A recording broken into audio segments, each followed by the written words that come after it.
Dalam video kali ini saya nak kongsikan 5 step untuk kita simpan duit. So tengok video ini sampai habis, okey?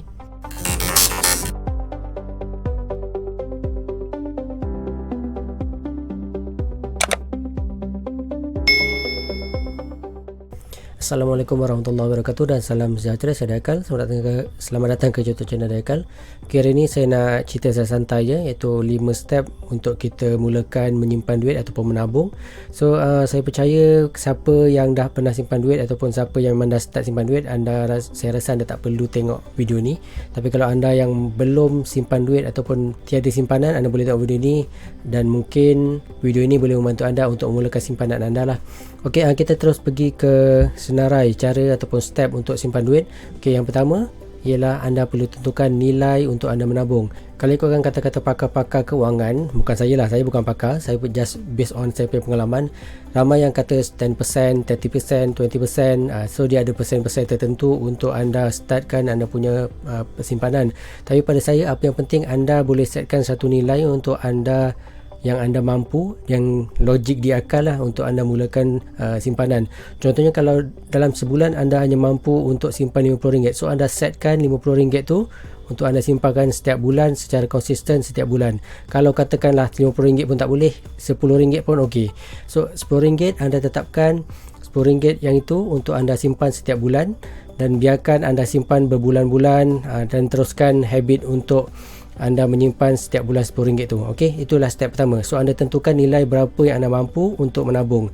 Saya tak semestinya fix berapa persen ataupun berapa, yang penting anda start menabung. Tu je yang penting. Start menabung dengan nilai yang anda setkan. Okey. Yang kedua, anda mesti tetapkan anda mesti buat anda punya bajet. So selepas anda setkan anda punya nilai, kemudian pada saya anda perlu buat bajet. So bajet ni adalah bersamaan dengan gaji yang anda dapat ataupun pendapatan anda tolak dengan yang step pertama tadi, katakanlah RM10.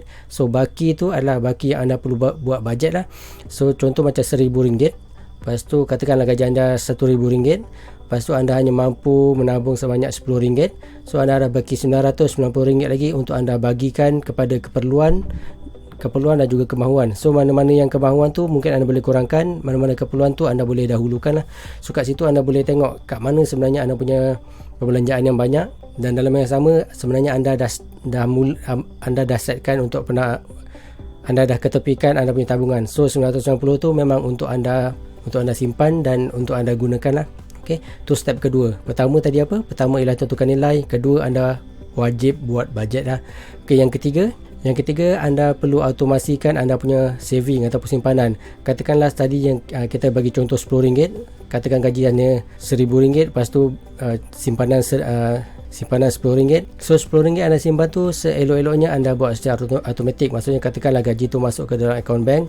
So daripada akaun bank tu anda boleh pindahkan ke satu lagi akaun bank ataupun ke tabung haji. RM10 tu untuk anda savekan ataupun untuk anda simpan lah. So selebihnya yang anda dah simpan tu anda boleh berbelanja mengikut anda punya bajet. So apabila dia secara automatik, so anda tak nampak pun duit tu, maksudnya nilai tu seolah-olah macam memang dah tak ada. So dalam otak anda sebenarnya anda punya gaji ialah 990 macam tu.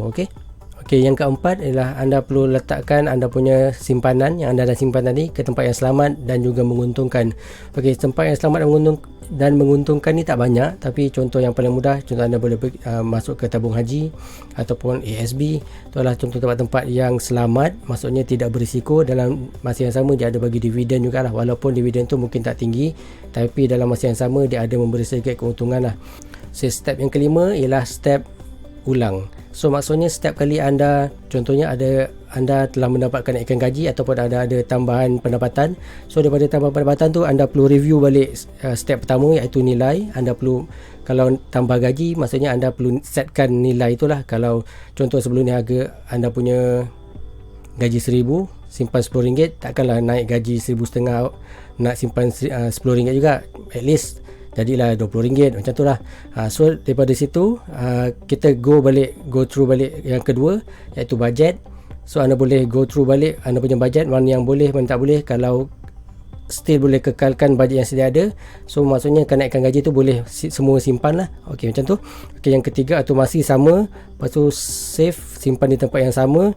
Lepas tu dia just go round and around lah, maksudnya ulang-ulang step yang sama untuk anda ulang dan ulang. Dan kalau contohlah gaji anda berkurang, so kalau berkurang ni sebenarnya dia ada dua kemungkinan. Sama ada anda kurangkan step pertama iaitu set nilai, ataupun anda kurangkan step kedua iaitu anda kurangkan dalam anda punya bajet lah. So, tapi saya cadangkan kalau gaji berkurang ataupun pendapatan berkurang, anda kurangkan di step yang kedua iaitu anda kurangkan anda punya bajet, anda review balik apa yang perlu, apa yang tak perlu. Lepas tu anda boleh kurangkan based on anda punya pendapatan yang terkini lah.